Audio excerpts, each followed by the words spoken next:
Welcome to Tees Voices, telling the stories of the people in our NHS community. Hello, my name's Elliot Kennedy, and in studio today we're going to discuss about Dying Matters Week. Hi, my name is Helen Dicken. I am one of the community specialist palliative care nurses that work for the Trust. Hi, I'm Christina Hancock. I'm also one of the clinical nurse specialists working in the community for the same trust.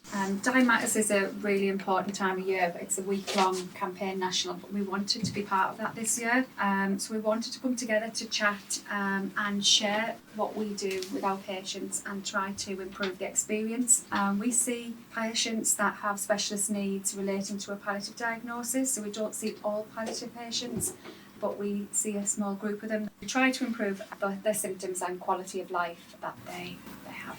So first of all, I want to talk about an initiative I've set up with a colleague, Roberta Chadbourne. We felt that it was really important to improve the education of our staff. By staff education, we can then improve that experience. We developed a programme that was quite unique to nurses. We've produced a simulation education programme which allows the nurses to be role play certain situations and then act out those situations they might find themselves in a day-to-day basis. The nurses then have the opportunity to go through those situations and scenarios as a group and debrief and look at what has happened in that situation, how we might want to share that learning as a group and how we might want to be positive what that experience has been, and actually if there was any changes they might want to make or any improvements, we can share that as a group. And it allows the group as well to be able to input and learn and share what they would do in their own practice to improve things.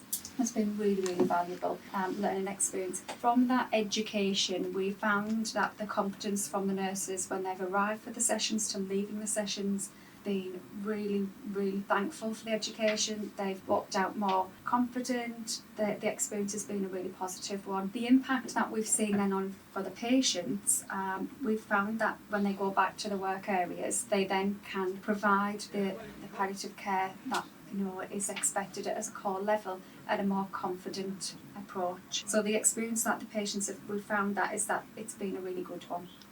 Some of the comments that we've had from the nurses were after the feedback, the sheets that they fill in, is that they feel more confident in discussing with patients and carers the role of palliative care and the impact of that can have on people's lives. They felt it was a really great opportunity to share their experiences because we bring together community and acute and hospice nurses in the education, and sharing how palliative care works in their area has been really valuable. Overall, what we found is that the nurses feel like they've increased their knowledge in palliative care, which has been a really, really great bonus. And we're seeing it within working in the community, aren't we, Helen? When the patients are getting cared for by these nurses, they are a lot more confident in what they're doing, which has a positive impact for the patients and the outcomes. So it is really, really positive. Yeah, I think the nurses as well, what the ones I've talked to have had the sim days, they've said it's been really nice to be part of, be included with acute nurses as well as the community nurses, because they can see the differences in how different teams work, be it if the patient's in hospital or in the community. And I know that a lot of the healthcare assistants are wanting to do some training. They've heard about the training and feel that they'd benefit from it as well. So I don't know if that's something that's in the pipeline. Yeah, we've got lots of ways we want to improve the education we already offer. This one we've run originally is for qualified nurses.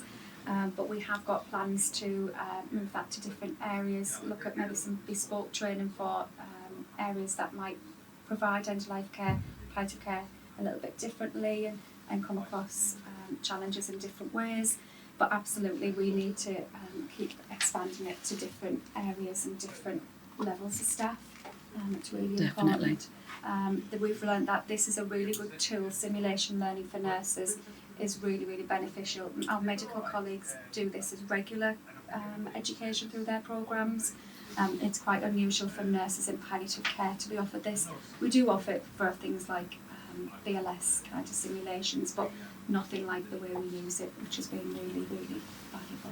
I've came today to talk about the nurse-led clinic that was set up about 2.5 years ago by myself and one of my colleagues, Mandy McKay.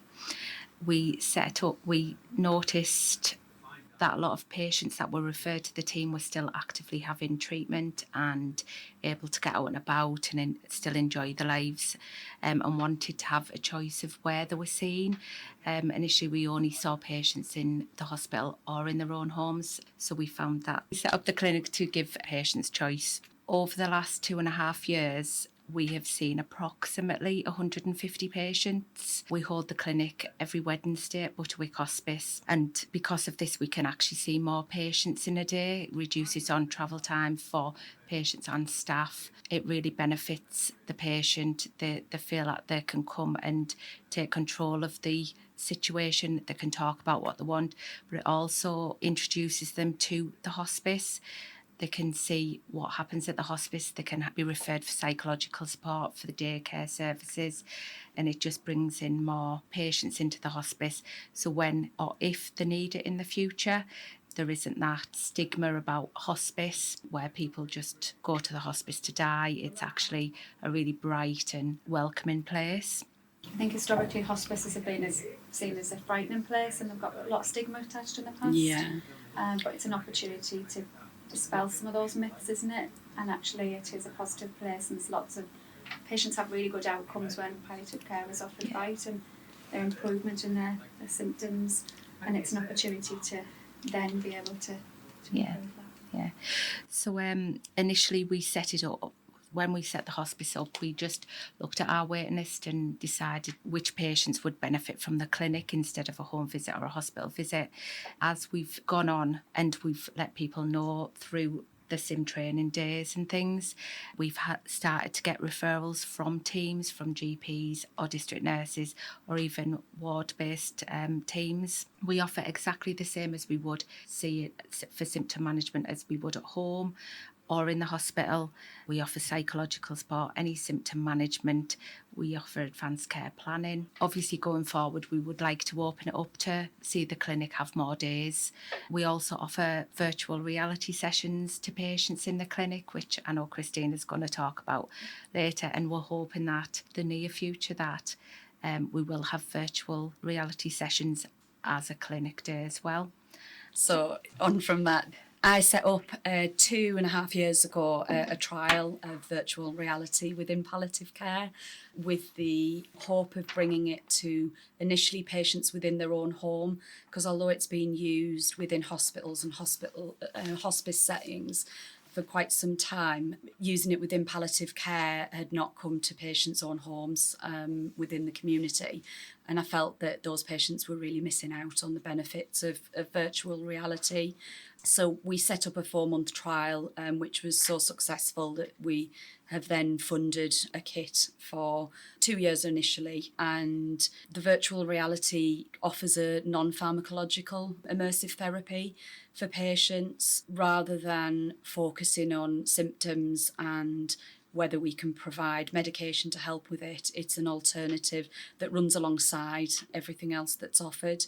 And it just provides patients with some escapism from what's going on, provides them new experiences and relaxation, but it also teaches them guided meditation, breathing techniques and coping strategies that they can adopt after the session.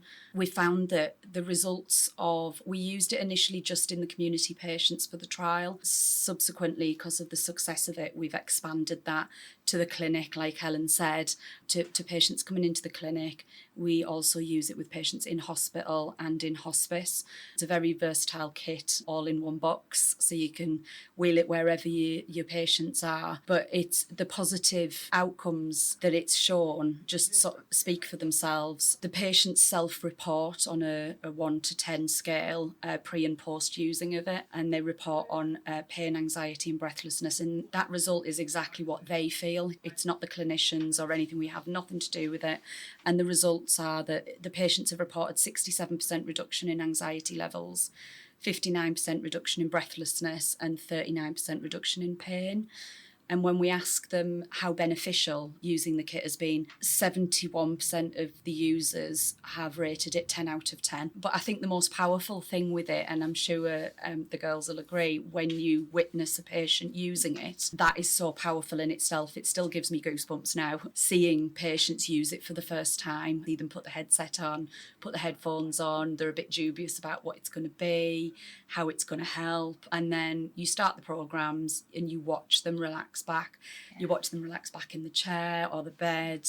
It's just lovely, like even relatives who are watching it, they say this is the most relaxed that they've seen them for weeks. And we all just sit quietly watching them, and you can see them, you can sense where they are, and you know, if they've chose like to go through the forest, they're looking around looking for things, and they just look so relaxed. Breathing rate settles. It's really nice to experience. We've used it as for an opportunity for a lady that wanted to she wanted to go on a trip, but due to her illness she wasn't able to go along to that trip they had planned. So we actually used the VR to do some of that, looking around those areas she would have visited, which was a really good experience for her. She would be able to experience some of that, what she hoped to see.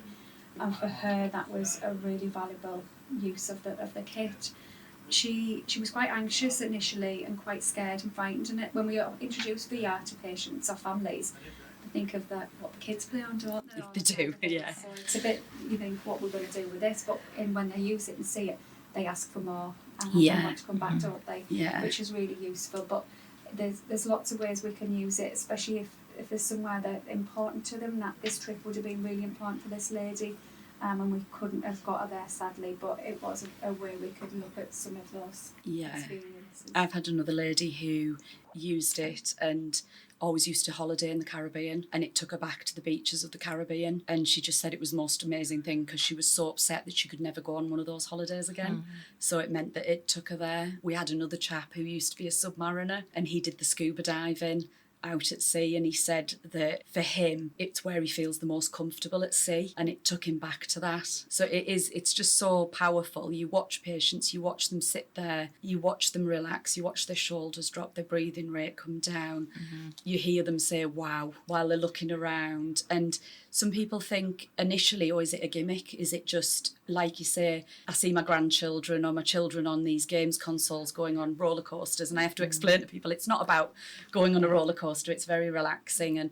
But actually, more than the experiences, there's a lot of meditation and self-management programs on it that teaches the patient self-management for when they're not on the kit. And we're finding that patients are adopting those in between sessions. And that being said, the success of it has led to us introducing it to other NHS trusts who are now ongoing with trials with the VR kit, which is just expanding patient positive experience to other patients.